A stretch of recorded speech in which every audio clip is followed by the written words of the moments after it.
13వ తారీఖున ఎన్నికల సమయంలో పాల్వాయి గేట్ అనే పోలింగ్ కేంద్రం దగ్గర తాను అక్కడికి వెళ్ళినప్పుడు జరిగిన ఘటన మీద అసలు ఎందుకు ఆ ఘటన జరిగింది? ఎవడన్నా కొద్దో గొప్ప కనీసం ఆలోచన చేసేవాళ్ళు ఎవరైనా ఆలోచన చేయాలి కదా.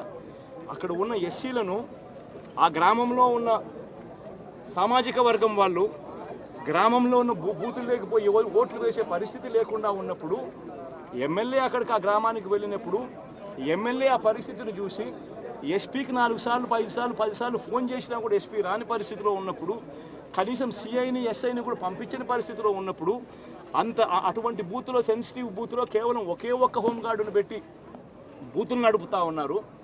అటువంటి పరిస్థితిలో అన్యాయం జరుగుతూ ఉందని చెప్పడం కోసం, అన్యాయం జరుగుతూ ఉన్న వాళ్ళ పక్షాన్ని నిలబడడం కోసం ఎమ్మెల్యే లోపలికి పోయి ఈవీఎంను పగలగొట్టే కార్యక్రమం జరిగింది.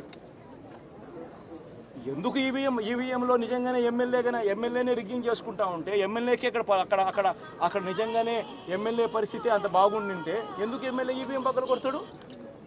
అక్కడ పరిస్థితి బాగలేదనే కదా, అన్యాయం చేస్తూ ఉన్నారనే కదా. అక్కడికి పోయినప్పుడు అన్యాయం చూశాడు కాబట్టే కదా ఈవీఎం పగలగొట్టాడు. ఆ ఈవీఎం ఏదైతే పగలగొట్టిన కేసులు ఏదవుతుందో తనకు బెయిల్ వచ్చింది.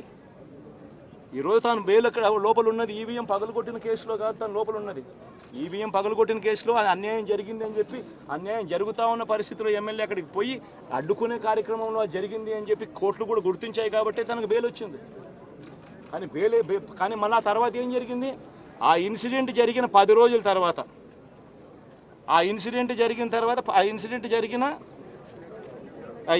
జరిగిన 10 రోజుల తర్వాత అంటే మే 23వ తారీఖున ఎమ్మెల్యే అక్కడికి వెళ్ళి హత్యాయత్నం చేశాడట. అదే పోలింగ్ బూత్లో హత్యాయత్నం చేశాడంట. ఎవడన్నా బుద్ధునోడు ఎవడన్నా నమ్మదానికి ఉందయ్యా?